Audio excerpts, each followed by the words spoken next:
right, good morning. I'd like to say thank you to everyone for joining. My name is Dylan McNeil. I am acting manager of communications at KDFN. Thank you for coming to our announcement this morning. We'll have some words from Chief Smith, and then after that we'll have the opportunity for questions. We also have Councillor Ray Sidney and the Director of Economic Development, Greg Thompson. So without further ado, I will turn it over to Chief Smith.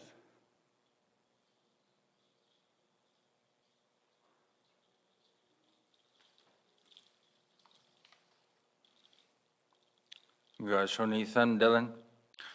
Cleo Shokuthan Dakwan. Good morning, everyone. ING Yenasachu Ye Kuchank E Sean Smith Ye Kwanlin Kuchanich E Kwanlin Dün Nathea Da Each E Shun. Aye Councillor Sidney and Cleo. So good morning, everyone. My name is Chief Sean Smith, and I'm really excited to speak to you this morning and to share some things. Kwanlin Dün First Nation Council welcomes you to our traditional territory, which we have shared for thousands of years with the Ton Quechin Council. Thank you to all members of the media that are joining us today. For millennia, our people have called this land home. KDFN Council acknowledges the Tagish Kwan as original families who lived on these lands, where our people of also of mixed ancestry represent KDFN families. Today, we are here to mark a momentous milestone for KDFN. I am pleased to announce that Kwanlin Dün First Nation has purchased Sky High Wilderness Ranch. This purchase includes a tourism business and the 60 tidal acres of land it is on, as well as a trapline that stretches to the west and a large grazing lease. KDFN is excited to work with the staff at Sky High Wilderness Ranch to continue to offer quality tourism experiences across our homelands. KDFN also plans to expand tourism packages to include cultural experiences for these visitors. Sky High Wilderness Ranch is in the Hluzomon Fish Lake area in the heart of KDFN traditional territory. There are culturally rich heritage sites that record archaeological sites dating back 7,500 plus years ago. Also in this area, Ice Patch research over the years has identified a number of artifacts uncovered over time and by time. This historic purchase will also strengthen our connection to our culture, traditions, and ancestors. Kwanlin Dün First Nation has created opportunities for citizens to experience time on the land and to learn land-based activities that connect people, place, and culture. Shonithan Masicho Ganeshchish, and thank you for joining us today. I also wanted to add some pieces around this. There's the historical piece here. I think is really important for us to understand and connect within this whole area, and especially the Hluzomon, the Fish Lake area. You know, as to our people's history, you know, and then by the changes over time when non-First Nation people started coming into the territory and started segregating our people through those very challenging assimilationist policies. And so to reclaim this piece around having a stronger connection to our land and really build on reconciliation in a number of different ways, you know, through economic opportunities on the business side, but as well as the social quality of life things and values, you know, that have been expressed by a number of our elders over many years in Kwanlin Dün First Nation and our surrounding area. And I just wanted to share a little piece, and in regards to a larger kind of, just sharing. So Llwysomun, Llwyzela also means fish skim lake. So Kwadai Shakat Lan Nakwathat Ke, long ago when the end of the fall hunt, the fall hunt came. Dun Llwyzela man ga llada jel ke chemin chanatlu. The people from the fish game lake area along, they arrived and then they set nets. Ayu nananje ke tlu ga ika. When they lived there, they split the fish. Tlu ushan ke ga ke dakher, tlu ke ga ketsi. And the remains are ground up, and they made fish grease from those remains. Ai uye sachu do sina ui do shu. And they they used the grease to cook with, but they also use them for candles to see during the nighttime. Yuk e shu tluka u chanale kwach e thai. In the wintertime, they set fish traps in the wintertime. And that's what the others had shared. Saul kanai mai ye uzi shu ka chanajel ayu. So they also hunted gophers, moose, sheep, and caribou within the country around there. Yuk e do mat ukla kakat gadatsi. There they prepared lots of food for the wintertime. So this completes the sharing of the press release within of our purchase of Sky High Wilderness Ranch, and really excited. Our council, we've been working at this negotiation for a number of months, and what it means and represents to Kwanlin Dün First Nation people. Those are strong things that we've heard over a number of years. If this ever came up, it was like, let's really consider it and see if we have the resources to make this a reality and a dream accomplished. I think that's some of the things that our council really shared when we talked about this purchase. So, Gunishish Daga Shonithan.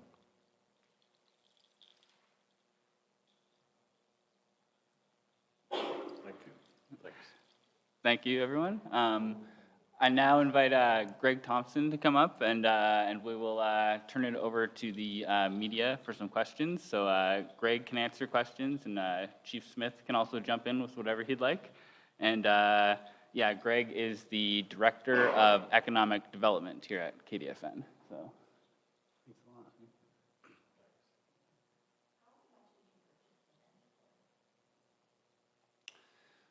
Do you want to take that?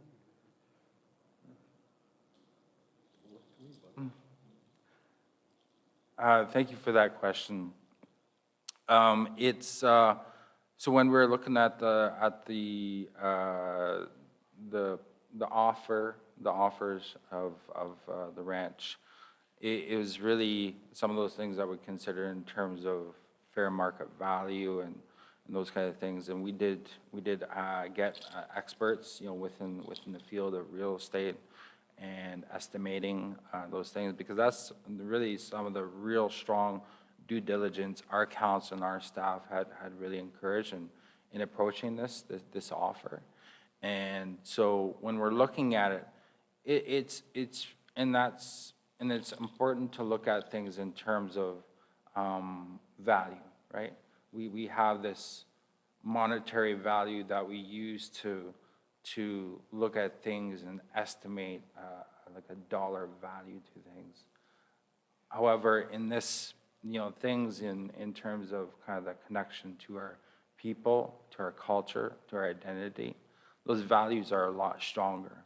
And so when we looked at moving ahead and looking at our resources that we that we can utilize to make this purchase.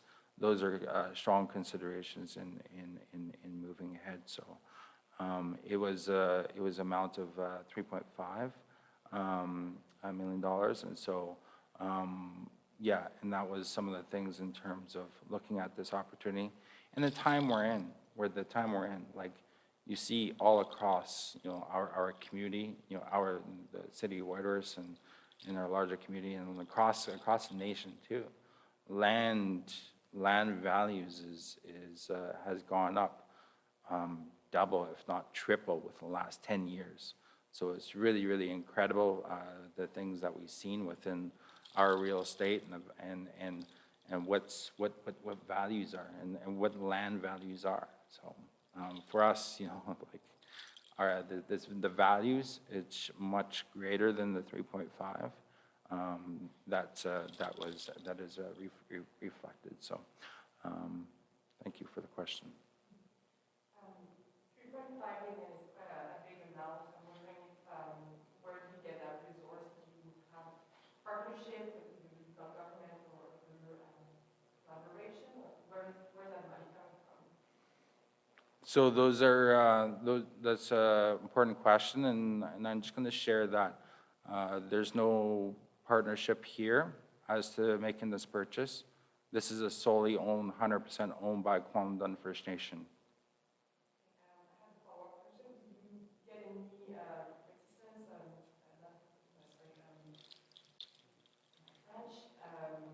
Resistance from your community members when it came to that purchase? This is going to be shared with our community in terms of this. So, yeah. Pardon?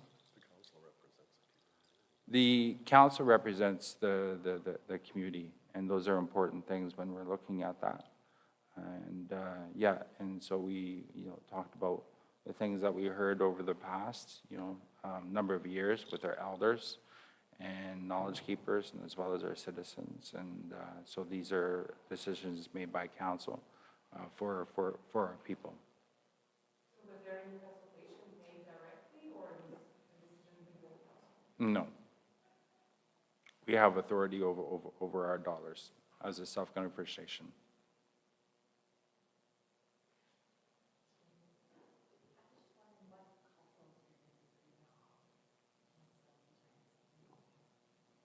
I can't quite hear you.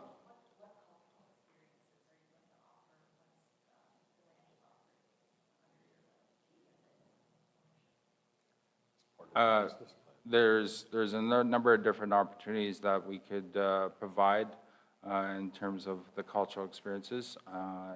For the tourism side, I think that there's some existing ones that are in operation right now, including the dog sled running tours, and as well as the horse tours.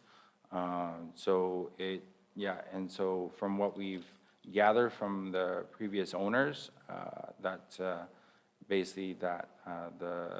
it's quite busy, and they're booked up throughout the winter season, and those are great things that we can look at, opportunities to provide training opportunities for our citizens, and really to help build out kind of the things that we can connect and build up and continue to offer, authentic quality tourism experiences for visitors from all around the world.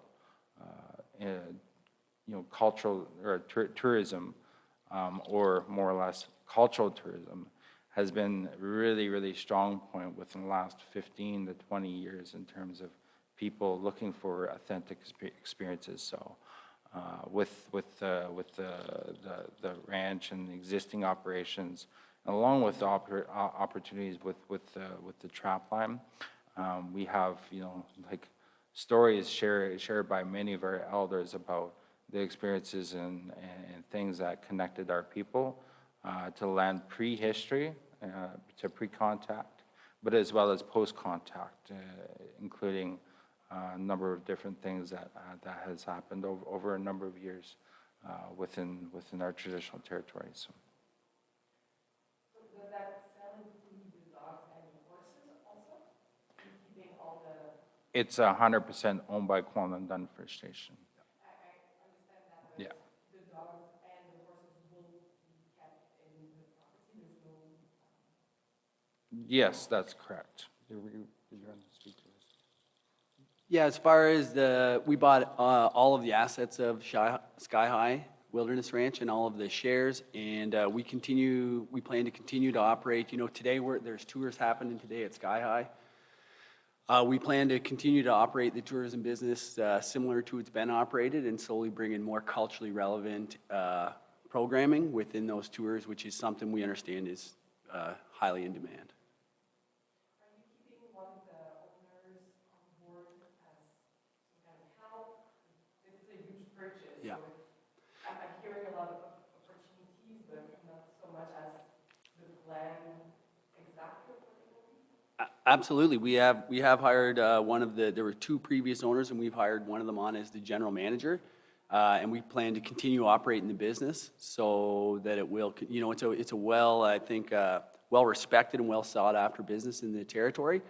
And so we can plan to continue to operate it very similar as it's been operating. And then what we want to do is we want to add in more culturally relevant programming and opportunities for people to go and visit there to learn about Kwanlin Dün First Nation culture and history, and speak with our community more and more. Obviously, during the negotiation period, we have to keep things a little bit tighter. And now we're going to do more experience with the community and talk to the community to see what they want that to look like moving forward in the future.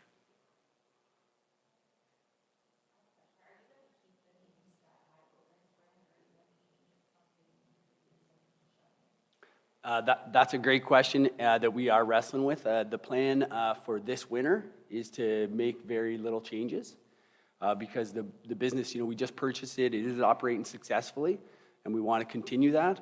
But as we meet with the community and we have those discussions, we'll have to tackle questions like that.